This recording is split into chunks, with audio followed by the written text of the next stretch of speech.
Una bala de cañón traza una parábola en el aire y se desea saber el promedio de velocidad en dos puntos de su trayectoria. ¿Será posible realizar ese cálculo? Bienvenido a Matemática. Esta ocasión dedicaremos nuestra clase al matemático suizo Johann Bernoulli. Inicialmente Bernoulli debía ser un comerciante como parte del negocio que mantenían con la familia. Su padre apostaba mucho por él. Sin embargo, a los pocos meses fracasó y obviamente casi manda a la quiebra a la empresa. Así que lo sacó del negocio familiar y lo introdujo en la universidad para que estudie medicina, que también era otra de las profesiones. Mientras estuvo estudiando para médico se relacionó con muchos compañeros y empezaron primero como una especie de pasatiempo y luego como un reto resolver ejercicios matemáticos de aquella época. Bernoulli les adelantaba a todos ellos y demostró ser muy sagaz en el desarrollo de ejercicios matemáticos. Se especializó en el cálculo diferencial y cálculo integral.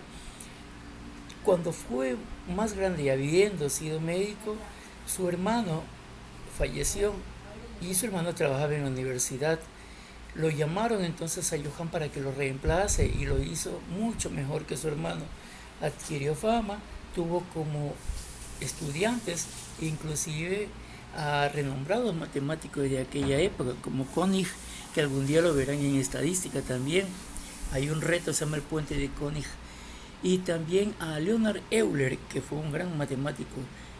Luego de haber fallecido Bernoulli, siguió avanzando en el estudio de los números. Bernoulli también contribuyó a cesar la pugna que había entre Sir Isaac Newton y Leibniz. Ambos se peleaban el liderazgo sobre quién había desarrollado las reglas para resolver ejercicios de cálculo diferencial.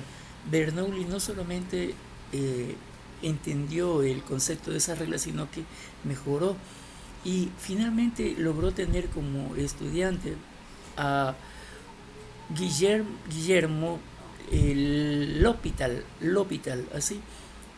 Recuerden ese nombre, L'Hopital. Algún día lo volverán a ver cuando establezcan las reglas para resolver sobre todo los cálculos diferenciales a través de las integrales. Un gran hombre y fue alumno de Johann Bernoulli. Bien, en homenaje a él pues va esta clase. Hoy veremos la tasa de variación media. En matemáticas se expresa la variación media de una función cualquiera, función f, en el intervalo a, b como el cociente del incremento de y dividido por el incremento de x, que se expresa de esta manera. Incremento de y dividido por incremento de x es igual a la función b menos la función a dividido para b menos a. No lo entendemos, de pronto vamos a hacerlo en forma gráfica. Imaginemos un plano cartesiano compuesto por los ejes y y x. Y sobre ese plano, que está en el primer cuadrante, sucede una parábola de alguna función cualquiera. Nos piden calcular un punto A y otro punto B. Es decir, en un intervalo AB nos piden calcular cuál es la tasa de variación media. Recordemos que si tenemos un valor en A, automáticamente para Y vamos a tener una función de A, que es lo mismo que el valor que correspondería en Y. Lo mismo para B. Si tenemos un valor en B, en el eje de las X, también le va a suceder una función en B, es decir, el valor de B se reflejará en la Y o función de B, que es lo mismo. Bien, miren la gráfica. Si trazamos una línea imaginaria que toque ambos puntos donde nos están pidiendo, se convierte en una secante. La línea secante es una línea que atraviesa dos puntos de una circunferencia, en este caso de un arco. ¿Cómo calculamos esa tasa de variación? Atentos. Si unimos el punto A con el punto E para hallar esa distancia, pues tendremos que restar el valor de B, que es el valor más grande porque se aleja de cero, menos el valor de A, que sería el valor más pequeño porque está más cerca de cero. ¿Cómo calculamos ahora la diferencia entre f de b y f de a? Esa pequeña diferencia, pues sencillamente restando función de b o f de b menos función de a o f de a. De esa manera resulta nuestra fórmula. Si ustedes se acuerdan también, ahí tenemos que ya lo resolvimos, un problema de Pitágoras a través de su teorema. Bien, ¿qué es delta x? Es la variación en x. ¿Y qué es delta y? Es la variación de la función f, es decir, f de x, pero en el intervalo a y b. En ese intervalo vamos a hallar la variación de esa función. Geométricamente, como ven en la imagen, si la función f está definida en un intervalo AB, prácticamente es una pendiente de la recta, que es secante a la gráfica de la función en los puntos. Atentos, aquí están los pares cartesianos. A, f de A, y en el otro punto, B, f de B. Vamos a hacer un ejercicio. Hallar la tasa de variación media, ahí está abreviado TVM, de la función f de x, x al cuadrado menos x menos 1, pero en el intervalo menos 1, 0. El intervalo se lo maneja en el eje de las x. Ya está graficada la función x cuadrado menos x menos 1. Nos piden calcular la tasa de variación media en el intervalo menos 1 y 0. En ese rango con relación a la x, pues tenemos que trazar dos líneas y cerramos el intervalo.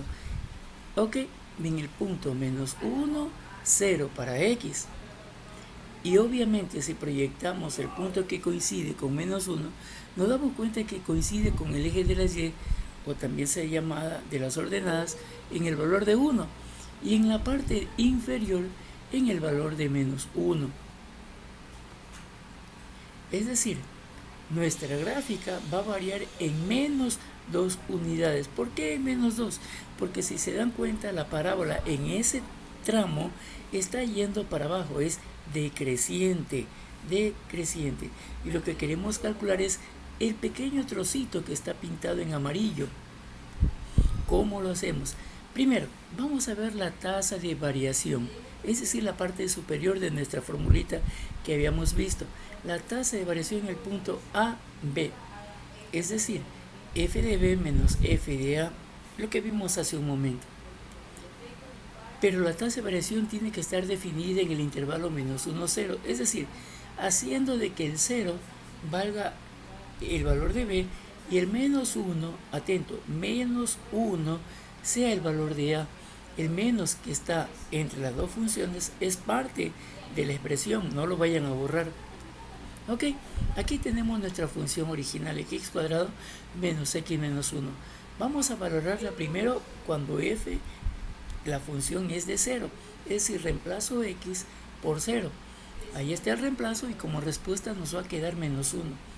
Ahora reemplacemos nuevamente en la función que nos dieron, pero con el valor de menos 1. Ahí está reemplazado x por menos 1 y el resultado va a ser 1 positivo. Ya tenemos entonces, cuando está en f de 0, tenemos menos 1. Y cuando está en f de menos 1, la función de menos 1, nos sale 1. Entonces, hemos encontrado que f de 0 vale menos 1 y f de menos 1 vale 1. La tasa de variación, como habíamos visto, es la diferencia entre f de 0 y f de menos 1. Cuando f de 0 vale menos 1, vamos a reemplazar en ese valor.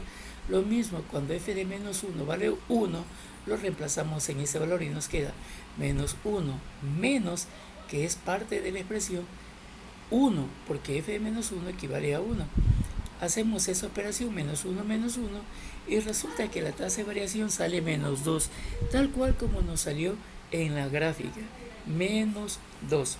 ¿Ok? Ya tenemos la parte superior de nuestra fórmula, la tasa de variación, f de b menos f de a. Ahora vamos a la parte inferior, b menos a.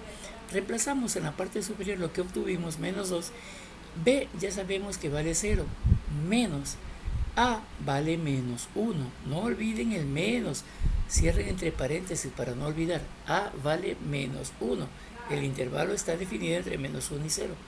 Hacemos la operación que se expresa en esa fórmula y nos queda menos 2 sobre 1. Por tanto, la tasa de variación media es menos 2. Quizás no les recuerde algo, pero si se dan cuenta, lo que hemos encontrado es la pendiente. Les invito a que revisen cómo se calculaba la pendiente de cualquier recta y prácticamente hemos recordado eso a través de una nueva expresión llamada tasa de variación media. Muchas gracias.